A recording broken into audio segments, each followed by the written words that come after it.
Hello guys, இன்னைக்கான எபிசோட்ல நம்ம என்ன பார்க்க போறோம் பார்த்தீங்கன்னா, மீச்சுரு ஹெல்கேல் ஆனாலா இல்லை ஹெல்கேலாக ஒத்துக்கிட்டாலா, என்னதான் நடந்துச்சு அப்படிங்கிறது இந்த எபிசோட்ல பார்க்க போறோம். இதுதான் இந்த சீசனோட கடைசி எபிசோட். நம்ம இப்போ கதைக்குள்ள போயிடலாமா? இந்த கதையோட ஓப்பனிங் சீன்ல போன எபிசோட்ல நடந்தது தான். என்மா வந்து நீ அடுத்த ஹெல்கேலா மாறணும் அப்படின்னு சொல்லி, இப்படி மாறினாதான் நீ பண்ண பாவத்துக்கான பரிகாரமா அது இருக்கும் அப்படின்னு சொல்லியிருப்பா. மீச்சருக்கு ஹெல்கேலா இருக்க பிடிக்காம இப்போ ஹெல்கேல் தானே மீச்சரோட பேக் ஸ்டோரி போட்டு காமிச்சா. அந்த இடத்துல இருந்து தப்பிச்சு வந்தா போன எபிசோட ஆரம்பிக்கும் போது எந்த இடத்துல இருந்து ஆரம்பிச்சாலோ அந்த இடத்துல வந்து நிப்பாளா. மீச்சருக்கு வந்து உண்மையா புரியல, நான் இப்போ எதுக்காக இந்த இடத்துல வந்து நிற்கிறேன் அப்படின்னு சொல்லி யோசிச்சுட்டு இருக்கேன். ஹெல்கேல் அந்த அசிஸ்டன்ட் எல்லாருமே வந்துருவாங்க. நான் உங்களை இந்த இடத்துல இதுக்கு முன்னாடி மீட் பண்ணும்போது இந்த வீட்டில் உள்ள ஆட்களை நான் இன்வெஸ்டிகேஷன் பண்றதுக்காக வந்தேன். அப்படி அந்த சின்ன பையன் சொல்லும் போது இவளுக்கு வந்து என்ன தோணுதுன்னா, நம்ம வந்து உண்மையாவே ஹெல்கேலா தான் மாறிட்டு இருக்குமா, அதனாலதான் நம்ம இந்த இடத்துக்கே மறுபடியும் வந்துட்டு இருக்குமா அப்படின்னு மாதிரி யோசிக்க ஆரம்பிக்கிறான். வெளியிலேயே ஹெல்கேலை பார்த்து, நீ தானே இந்த இடத்துக்கு என்ன வர வச்சேன், ஹெல்கேலை மாத்துறதுக்கு தானே இதெல்லாம் பண்ணிட்டு இருக்க அப்படின்னு சொல்லிட்டு கேட்க, இதெல்லாம் நான் இல்லை அப்படின்னு சொல்லுவானா. அப்ப நீ இல்லைன்னா யாரு அப்படின்னு சொல்லிட்டு கேட்கும்போது, ஹெல்கேல் கிடையாது, அதுதான் உன்னை இங்க வர வச்சுட்டு இருக்கு அப்படின்னு தாத்தா சொல்லும் போது, அது என்ன அப்படின்னு சொல்லிட்டு மீச்சரும் பாக்குறா. பார்த்தா ஒரு ஸ்பைடர், அதை பாக்குறதுக்கு ரொம்ப வீடா இருக்குது. இந்த ஸ்பைடர் வந்து ஹெல்ல இருக்கக்கூடிய மெசஞ்சரா. சோ இது இதுக்கு முன்னாடி பாத்திருக்கியா அப்படின்னு கேட்கும்போது, இல்ல நான் இந்த மாதிரி உன்னை பார்த்ததே கிடையாது அப்படின்னு சொல்லிட்டு தப்பிச்சு போயிடுவா. இதை விட்டு அவளுக்கு வேற வழியே இல்லை அப்படின்ற மாதிரி பேசிக்கிறாங்க. ஹெல்கேல் ஆகிறது மட்டும்தான் அவன் இந்த லூப்ல இருந்து தப்பிக்கிறதுக்கான ஒரே வழி, இல்லாட்டினா இந்த இடத்துலயே தான் மாறி மாறி வந்துகிட்டே இருப்பா அப்படின்ற மாதிரி இவங்க இங்க பேசிட்டு இருக்க. அப்படியே இந்த சீன் இங்க கட் பண்ணி புதுசா ஒரு 2 கேரக்டர் இன்ட்ரடியூஸ் பண்றாங்க. அதுல அந்த கேண்டீன்ல ஒர்க் பண்ணிட்டு இருக்காங்களா, அவங்க பேர் வந்து யூ. அதே ரோல அந்த ஆபீஸ்ல ஒர்க் பண்ணக்கூடிய தெச்சியா அப்படிங்கிற ஒரு கேரக்டர் காமிக்கிறாங்க. இவங்க தான் இந்த எபிசோட மெயின் லீட். இவங்க 2 பேரும் லிவிங் டுகெதர் சேர்ந்து தான் வாழ்ந்துட்டு இருக்காங்க. இப்ப கூட அவர் ஏ கிளாஸ் மீலுக்கான டோக்கன் கொடுப்பாரு. ஆனா அவங்க வந்து பி கிளாஸ் மீல் எடுத்துட்டு வந்துட்டு தான் சத்து, இதை நீ சாப்பிடியா அப்படின்னு சொல்லிட்டு அனுப்பி விட்டுட்டேன். அப்புறம் என்ன பண்றது அப்படின்னு சொல்லிட்டு வாங்கிட்டு போவாரு. அப்படியே அந்த சின்னங்க கட் பண்ணா ஆஃபீஸ் முடிஞ்ச பிறகு ஷாப்பிங் போறது, இந்த மாதிரி ஒரு டிபிக்கலான கப்பல் என்ன பண்ணுவாங்களோ நார்மலா அதை பண்ணிட்டு இருக்க. இதெல்லாம் மீச்சர் ஒரு பார்க்ல இருந்து பாத்துட்டு இருக்கிற மாதிரி காமிக்கிறாங்க. பட் அவளா விருப்பப்பட்டு பார்க்கல. இதை காமிக்கிறனால எனக்கு ஒரு பிரயோஜனமே இல்லை, நீங்க என்னதான் காமிச்சாலும் நான் ஹெல்கேலா மாற மாட்டேன் அப்படின்னு திமிரா உட்காந்துட்டு இருக்கேன். நைட்டு யூ அவங்க பாய் ஃப்ரெண்ட் தூங்கின பிறகு ஹெல்கேல் வெப்சைட் ஆக்சஸ் பண்ற மாதிரி தெரியுது. ஆனா ட்ரிட்ஸியாவும் முடிச்சு என்னன்னு சொல்லி கேட்க, இமெயில் செக் பண்ண அப்படின்னு சொல்லி சமாளிச்சுட்டு போன் அந்த சைடு வச்சிருவாங்க. தான் இந்த பொண்ணு 5 நாளா டைப் பண்ணிட்டு இருக்கா. ஆனா எதுக்கு அப்படின்னு நம்ம தாத்தாவும் அந்த தம்பியும் முடிச்சிட்டு இருக்க. இடத்துக்கு வந்து நம்ம பிரின்சஸ் 2 டைம் ரிங்க என்ன தனியா நின்றுட்டு இருக்கு, உன்னோட கேர் ஃப்ரெண்ட் ஒன்னு விட்டுட்டு போயிட்டாளா, என்ன சொல்லு, நான் உன்னை கன்சல்ட் பண்றேன், வா விளையாடுவோம் அப்படின்னு சொல்லிட்டு கேட்க, வர பிரின்சஸ் நீங்க அப்போதுல இருந்து என்ன பேசுறீங்க அப்படிங்கிறது எனக்கு புரியல அப்படின்னு சொல்லுவானா. எப்படியே விட்டா இவங்களை வேலை செய்ய விட மாட்டா அப்படின்னு சொல்லிட்டு போனே அப்படின்னு அங்க ஒரு பொண்ணு உண்டு. பிரின்சஸை தூக்கிட்டு போகவும், இங்க வரவரா இருக்கான்ல, லெவல என்ன காப்பாத்திட்டீங்க, அந்த குப்பை எங்கேயாவது தூக்கி போடுங்க அப்படின்னு சொல்லுவானா. அதை கேட்ட பிரின்சஸ் கொய்யால என்னடா சொன்ன அப்படின்ற மாதிரி சொல்ல, போனே வந்து அவங்கள கூட்டு போயிருவா. நேரம் கழிச்சு பார்த்தா தாத்தா வரவரவு கூட்டு சொல்றாரு, ஆனா வந்துட்டா பாரு அப்படின்னு சொல்ல இடத்துக்கு மீச்சரும் வந்துருவா. அதே சமயத்துல உள்ள பார்த்தோன்னா வெச்சியா யூஏ ப்ரொபோஸ் பண்றாரு. ஆனா யூஇ வந்து அந்த அளவுக்கு ஹாப்பியா அந்த மாதிரி தெரியல. அதான் அவருமே கேட்கிறாரு, என்ன எனக்கு உன்னை பிடிக்கலையா அப்படின்னு சொல்லிட்டு கேட்க, இல்ல அப்படிலாம் கிடையாது, என்ன ஹாப்பியா தான் இருக்குது. அதே சமயத்துல நாளைக்கு உன்ன ஒரு இடத்துல கூட்டு போய் உனக்கு காமிக்கணும்னு ஆசைப்படுறேன் அப்படின்னு சொல்ல, இந்த சீனுங்க கட் பண்ணி ஒரு ஹாஸ்பிட்டல் ஓரளவுக்கு வயசான ஒரு பேஷண்ட்டை காமிக்கிறாங்க. இவருதான் என்னோட அப்பா அப்படின்னு யூஇ வந்து டெட்சியாக்கு இன்ட்ரடியூஸ் பண்றாங்க. ஏன்னா அவர் வந்து அன்கான்சியஸா தான் இருக்காரு. பட் டெட்சியா வந்து அவர் இன்ட்ரடியூஸ் பண்ணிக்கிட்டு, நான் வந்து உங்க பொண்ணை நல்லா பார்த்துப்பேன், அவளுக்கு என்னென்ன வகையிலெல்லாம் சப்போர்ட் பண்ண முடியும் எல்லா சப்போர்ட்டையும் நான் கொடுப்பேன் அப்படின்னு சொல்ல, மாதிரி யூ அவங்களோட அப்பா கிட்ட போய், அப்பா நீங்க கேட்டீங்கல்ல, எனக்கு தெரியும் இவரு ரொம்ப நல்லவர் அப்படின்னு சொல்லுவாங்க. அது எப்படி நீ சொல்ற அப்படின்னு சொல்லிட்டு கேட்பாரு. அது என்னோட அப்பாவை எனக்கு நல்லா தெரியும் அப்படின்னு சொல்லுவாங்க. அப்படி அந்த சின்னங்க கட் பண்ண 2 பேரும் ஹாஸ்பிட்டல்ல இருந்து திரும்ப வந்துட்டு இருக்கும்போது, என்னோட அம்மா நான் சின்ன வயசா இருக்கும்போதே இறந்துட்டாங்க அப்படின்னு யூ சொல்லும்போது அவருமே அதுக்கு சாரி சொல்றாரு. இப்படி இவங்க பேசிட்டு இருக்கும் போதே யூ வந்து டெட்சியா கிட்ட, உனக்கு என்னோட அப்பாவோட ஃபேஸ் ஞாபகம் இருக்குதா, எனக்கு நான் யாரு அப்படிங்கறதே ஞாபகம் இல்லை, அப்படி இருக்கும்போது என்னோட அப்பாவை மட்டும் உனக்கு எப்படி ஞாபகம் இருக்கும் அப்படின்னு ஒரு மாதிரி குழப்பற மாதிரியே பேசுவாங்க. சடனா ஒரு சைனீஸ் ரெஸ்டாரண்ட் கிட்ட கார் நிறுத்த சொல்லிட்டு, இதுதான் என்னோட வீடு அப்படின்னு சொல்லி காமிப்பாங்க. இதை பார்த்த பிறகுதான் அவருக்கு ஒண்ணு ஞாபகம் வருது, நீ அந்த டெலிவரி பண்ணார்ல அவரோட பொண்ணு அப்படின்னு சொல்லிட்டு கேட்க, அவங்களோட ஃபேமிலி நேம் சொன்ன பிறகுதான் இவருக்கு முழுசாவே ஞாபகம் வருது. யூயோட அப்பா இப்ப அந்த நிலைமையில இருக்கிறது காரணம் 3 வருடங்களுக்கு முன்னாடி நடந்த ஒரு இன்சிடென்ட் தான். என்ன அப்படிங்கிறது தெளிவா சொல்லல. பட் அவரை நிறைய பேர் அடிச்சு போட்டிருக்காங்க அப்படிங்கிறது மட்டும் எங்களுக்கு தெரியும். அவர் அந்த அளவுக்கு படுத்த படுக்கை ஆக்கின பிறகு 3 நாள் கழிச்சு தெருவில் சுத்திட்டு இருக்கிற எவனோ ஒருத்தன், நான் தான் அவரை அப்படியே அடிச்சு போட்டேன் அப்படின்னு சொல்லி ஆஜராயிருக்கான். அதோட கேஸும் முடிஞ்சிருக்கு. இத்தனை வருஷமா இதுதான் உண்மை அப்படின்னு நினைச்சிட்டு இருந்திருக்காங்க.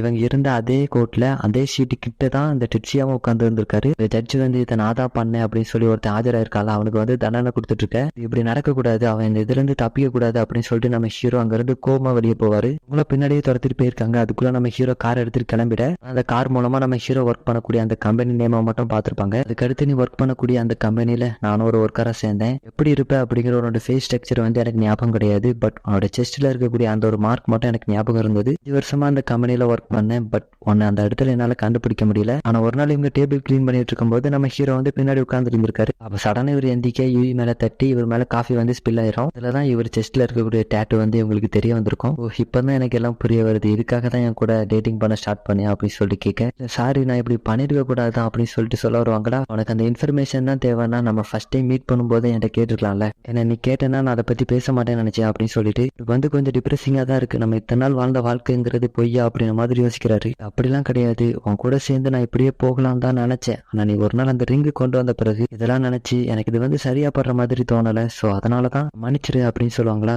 என்னன்னா இவங்க 2 பேரும் லவ் பண்ணது ட்ரூ தான், இந்த விஷயத்த மறைச்சது அவங்களுக்கு ரொம்பவுமே ஒரு கில்ட்டியான ஃபீலை கொடுக்க ஆரம்பிச்சிருச்சு. இப்ப சொல்லிட்டாங்களா, சரி அழாதமா அப்படின்னு சொல்லிட்டு அவரும் பேம்பரிங் பண்றாரு. அடுத்து டாட்சியா யூஏ கூட்டு வந்து என்ன நடந்துச்சு அப்படிங்கறத பொறுமையா சொல்ல ஆரம்பிக்கிறாரு. அன்னைக்கு நாங்க 5 பேர் இருந்தோம், ஆபீஸை விட்டு வரும்போது அந்த 5 பேரும் நல்லா குடிச்சிருக்கானுங்க, இதுக்கு மேலே இவனு கூட போனா சரிபட்டு வராது, நம்ம ஹீரோ அந்த விட்டு போகலாம் தான் நினைச்சிருப்பாரு. ஆனா அவனுக்கு டெட்சியாவை விடாம பிடிச்சு வச்சிட்டு இருக்க, அப்ப அந்த இடத்துல தான் யூயோட அப்பா வந்துட்டு இருந்திருப்பாங்க. 5 பேரும் அந்த ஸ்ட்ரீட்டையே ஃபுல்லா பிளாக் பண்ண மாதிரி நடந்து போயிட்டு இருக்க, நம்ம ஹீரோ கொஞ்சம் வழி விட்டுருப்பாரு. அவங்களோட ஃப்ரெண்டு மேல மட்டும் தெரியாம லைட்டா இடிச்சிரும். அதுக்கு அவரோட ஃப்ரெண்டு யோ பாத்து போக மாட்டியா கிளவா அப்படின்ற மாதிரி ஏசிருப்பான். இது ஒரு சின்ன ஸ்ட்ரீட் தான், ஆள் வரும்போது நீங்க தாமா பார்த்து ஒதுங்கி போனோம், இது உங்களோட தப்பு தான் அப்படின்ற மாதிரி யூயோட அப்பாவும் சொல்லியிருப்பாரு. இவங்க வேற குடிச்சிருந்தானுங்களா, 5 பேரு கேங்கா இருந்தனால அவனோட அப்பாவை போய் அடிக்க ஆரம்பிக்கிறாங்க. நம்ம ஹீரோ போக ஒரு 2 பேர் மட்டும்தான் யூயோட அப்பா ஒண்ணுமே பண்ணாம இருக்க. ஆனா அதுல ஒருத்தன் அவர் கொண்டு வந்து ஒரு பெரிய டப்பாவே தூக்கி அவர் மேல அடிச்சிருப்பான். என்ன பண்ணாரு அப்படின்னு கேட்டீங்கன்னா, அப்படி பண்ணாதீங்கடா, அப்படி பண்ணீங்கன்னா அவர் டெத் ஆயிடுவாரு அப்படின்னு தான் சொல்லியிருப்பாரு. காப்பாத்த போனாரா கேட்டா கண்டிப்பா கிடையாது. இதைத்தான் யூயும் கேக்குறாங்க. இல்ல எனக்கு பயமா இருந்துச்சு, அந்த இடத்துல என்னோட பாடி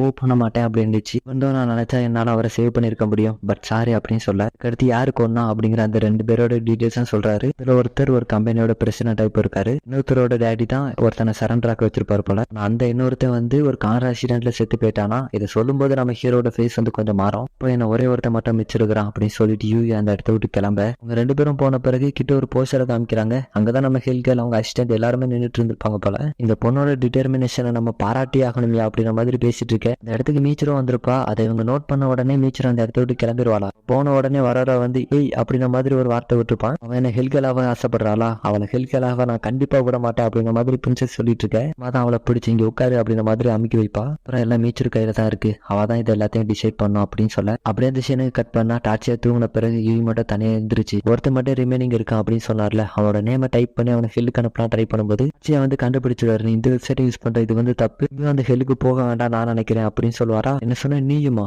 புரியல அப்படின்னு சொல்லிட்டு யூ கேட்கும்போது, அப்போ உனக்கு இந்த வெப்சைட்டை பத்தியே முழுசா தெரியாது அப்படித்தானே, இந்த டேட்டூ நீ என்ன நினைக்கிறேன், ஒருத்தன் கார் ஆக்சிடென்ட்ல இறந்தான்னு சொன்னல, அவனை நான் தான் ஹெல்லுக்கு அனுப்புறேன் அப்படின்னு சொல்லுவாரு. இந்த டேட்டூ என்னோட செஸ்ட்ல இருக்குன்னா நானும் ஹெல்லுக்கு தான் போவேன் அப்படின்னு சொல்ல, நீ இதை பண்ண அப்படின்னு கேட்கவும், நானும் என்னோட தங்கச்சியும் ஒரே கம்பெனிக்கு தான் ஒர்க் பண்ணணும், என்னோட ஃப்ரெண்ட் அவன் இருக்கான்ல, அவன் என்னோட தங்கச்சியை ரேப் பண்ணிட்டு நான் சொல்றதெல்லாம் நீ பண்ணலனா இங்க நடந்ததை நான் வெளியே சொல்லிடுவேன் அப்படின்னு சொல்லி மிரட்டி இருக்கான். கொடூரம் தாங்காம அவ தூக்கு போட்டு இறந்துட்டா. பட் இது எனக்கு எப்படி தெரியும்னா, ஃபேமிலிக்கு அவ விட்டுட்டு போன லெட்டர்ல இதெல்லாம் எழுதி வச்சிருந்தா. அதுக்கடுத்து ஹெல்கேல மீட் பண்ணி அவனை கொலை பண்ணிருப்பாரு. இவன் என்னைய மாதிரி ஹெல்லுக்கு போக கூடாதுன்னு நினைக்கிறேன், நாளைக்கு வேலையை நான் போலீஸ் தான் பார்க்க போறேன். என்னோட தங்கச்சிக்கு அப்படி நடந்த பிறகு நான் போலீஸ் கிட்ட போகணும் தான் இருந்தேன். பட் காலங்கள் தான் போய்கிட்டே இருந்ததே தவிர ஒண்ணுமே பண்ணாம இருந்தேன். பட் உன்னை மீட் பண்ணதும் ஒரு ஃபேட்டா தான் இருக்கணும்னு நான் நினைக்கிறேன். என்னோட பாவத்துக்கான பரிகாரத்தை நாளைக்கு போலீஸ் ஸ்டேஷன்ல எல்லாத்தையுமே சொல்லி தீர்க்க போறேன் அப்படின்னு சொல்ல, இவரு பண்ண பாவமா என்ன சொல்றாருன்னா, எல்லாமே தெரிஞ்சிருந்தா ஒண்ணுமே பண்ணாம இருந்தார்ல, அதைத்தான் இவரு பண்ண பாவம்னு சொல்றாரு. அதனால ஹெல்கேலை பத்தி மறந்துரு அப்படின்னு சொல்ல, இதெல்லாம் மீஷரு ஹெல்கேல் வராரோ இவங்க 3 பேரும் பார்த்துட்டு இருக்கிற மாதிரி காமிக்கிறாங்க.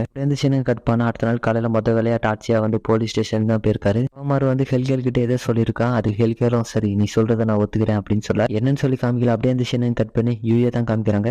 அவளோட அப்பா கிட்ட இருந்து அந்த ஹெல்கேல் வெப்சைட்ல ஒருத்த மிச்சம் இருக்கான்ல, அவனோட நேம டைப் பண்ணி உட்காந்துட்டு இருப்பா. சென்று கொடுத்ததான் என்னமா வருவான் பார்த்தா மீச்சர் நிப்பாளா. அவளோட கண்ணு கூட வித்தியாசமா மாறிடுச்சு. அவளோட ரேம்ல நிறைய ட்ரெயின், அடுத்து ஒரு சிட்டி மாதிரி இருக்கும் அது பாக்குறதுக்கு. ஓமாரும் அப்படின்னு சொல்ல எவமாரும் அந்த இடத்துக்கு வரான். அவன் அந்த ஸ்டார்டாலா மாதிரி மீச்சரு கையில நிக்க, பொண்ணுக்கு மீச்சரு எல்லா டீட்டெயிலும் சொல்ல ஆரம்பிக்கிறா. ஒருத்தர் கேஸ் பண்றது அப்படிங்கிறது டபுள் எட்ஜட் ஸ்வார்ட் மாதிரி, அது உனக்கும் பாதிப்பு ஏற்படுத்தும். உங்களோட சோல் ஹெல்லில் எந்த மாதிரி சஃபரிங் அனுபவிக்குதோ அதே மாதிரி நீ இறந்து ஹெல்லுக்கு போகும்போதும் அதே தண்டனை தான் உன்னோட சோல் ஹெவனுக்கு போகாது அப்படின்னு சொல்லி அந்த ஸ்டார்டால அவங்க கையில கொடுக்க, உங்களை அந்த த்ரெட்டை அந்த இடத்துல வச்சு ரிலீஸ் பண்ண, உங்களோட அப்பாவா எந்த மாதிரி கொலை பண்ணாலும் அதே மாதிரியான ஒரு தண்டனை கொடுக்கப்படுது. ஃபுட்டை கேரி பண்ணிட்டு போவாங்கல்ல, அந்த பேஸ்கெட்டை இரும்பு மாதிரி உருவாக்கி அவன் மண்டியிலேயே போட்டு நசுக்கி எடுத்துருவானுங்க. அவ்வளவுதான் மீச்சர் ஒரு தடவை செத்து பாக்கீங்களா அப்படின்னு சொல்லிட்டு கேட்க, அதுக்கடுத்து அவனோட சோலை ஹெல்கேட்டு கூட்டு போக ஆரம்பிக்கிறா. இடத்துல மீச்சர் ஹெல்கேலை பார்த்து, எஸ் இப்போ மீச்சர் தான் ஹெல்கேல், பட் எப்படியே சொல்லுவோம் இதாக கொஞ்சம் நல்லா இருக்கு. பொண்ணோட சோல் கடைசியில ஹெல்லுக்கே போறதா இருந்தாலும் என்னை பார்த்து அவன் நன்றி சொன்னா கடைசியில அப்படின்னு சொல்ல,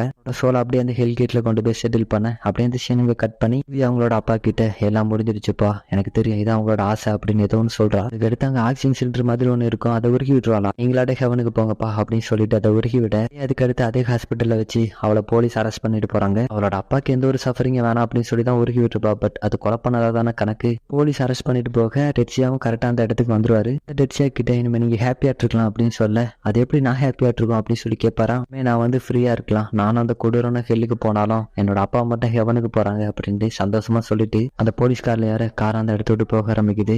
இவங்களை ப்ரப்போஸ் பண்றதுக்காக வந்திருப்பாரு. பட் ஒரு கையில தான் அந்த ரிங்கு கூட இருக்கும். அப்படியே விஷயம் கட் பண்ண கசாமா பையன் சட்டோசி அப்படின்னு ஒருத்தன் உண்டுல, ஹெல்கேர் வெப்சைட் ஆக்சஸ் பண்ணி மீச்சுருவ மீட் பண்றான். என்னை வந்து நரகத்துக்கு அனுப்புங்க, நான் போயிட்டேன்னா என்னோட அப்பா அம்மா வந்து ஃப்ரீயா இருப்பாங்க. என்ன நினைச்சு கவலைப்பட்டு அவங்களே வருத்திட்டு இருக்காங்க. போயிட்டுனாவது அவங்களுக்கு வந்து ஒரு சந்தோஷம் கிடைக்கும் அப்படின்னு சொல்லுவானா. ஃபர்ஸ்ட் கான்ட்ராக்டர் எங்களால ஹெல்லுக்கு அனுப்ப முடியாது. உன்னோட பேரண்ட்ஸ் வந்து அவங்களோட பெஸ்ட்டை ட்ரை பண்ணி உன்னை ஹாப்பியா வச்சுக்க ட்ரை பண்றாங்க. நீ சடனா காணாம போயிட்டானா அவங்களுக்கு எப்படி இருக்கும்னு நினைக்கிறேன். அவங்க இப்ப இருக்கிறத விட ரொம்பவுமே கஷ்டப்படுவாங்க. கொஞ்சம் சிரிக்க ட்ரை பண்ணு. பட் நீ இப்ப இருக்கிற நிலைமையில அது கஷ்டம் தான். உன்னோட அப்பா அம்மா உன்னை சுத்தி இருக்கிறவங்களை ஹாப்பியா வச்சிருக்கிறதுக்காவது ஸ்மைல் பண்ணு. உன்னை நான் ஹெவன்ல மீட் பண்றேன் அப்படின்னு சொல்லிட்டு போக அப்படியே அந்த சீனை கட் பண்ணா யவாமாரா வந்து மீச்சுரோட பர்சனல் அசிஸ்டண்டாவே மாறிட்டானா. அதை பத்தி தான் பிரின்சஸ் கிட்ட போனேவும் அந்த பையனும் பேசிட்டு இருப்பாங்க. கவலைப்படாதமா, அதை அவன் டிசைட் பண்ணது நம்மளால ஒண்ணுமே பண்ண முடியாது அப்படின்னு போனே சொல்ல, இப்படியும் சொல்லலாம் அவன் வந்து உன்னை கழட்டி விட்டு போயிட்டான் அப்படின்னு சொல்ல வந்து கடுப்புல உட்காந்துருப்பாங்க. அப்படியே ஹெல்கால பார்த்தோன்னா தாத்தா அங்க இருந்து ஹெவனு ஈஸியா சொல்லிட்டு போயிட்டா, அது எவ்வளவு கஷ்டம் நமக்கு தான் தெரியும் அப்படின்ற மாதிரி பேசிட்டு இருப்பாரு. ஹெல்கால அந்த சிம் இருக்கும்ல, அது அப்படி ஒரு ஃபீலிங்கோட பார்த்துட்டு இருக்க இந்த எபிசோட இந்த இடத்துல எண்ட் ஆகுது. எப்படி இருந்துச்சு இந்த 6 எபிசோடும்? நல்லா இருந்ததா, உங்களுக்கு பிடிச்சிருந்ததா அப்படிங்கிறத மட்டும் கமெண்ட்ல மென்ஷன் பண்ணிட்டு பாருங்க. கண்டிப்பா உங்களுக்கு நிறைய விஷயத்துக்கான விடைகள் தெரியாம இருந்திருக்கலாம். நார்மல் தான், ஏன்னா இதுக்கு முன்னாடி ஒரு 3 சீசன் இருக்கு, அதை நானே பார்க்கல. அந்த 4th சீசன் தான் பார்த்தேன். இதுவே ஒரு கம்ப்ளீட்டான ஃபீல் கொடுத்தது. 3 சீசனை நான் பிற பார்த்துட்டு கம்யூனிட்டி போஸ்ட்ல அது நல்லா இருக்குதா அப்படிங்கிறத போடுறேன். அவ்வளவுதான். இந்த வீடியோ உங்களுக்கு பிடிச்சிருந்தா ஒரே ஒரு லைக் கமெண்ட் ட்ராப் பண்ணிட்டு பாருங்க. சரியா, பை.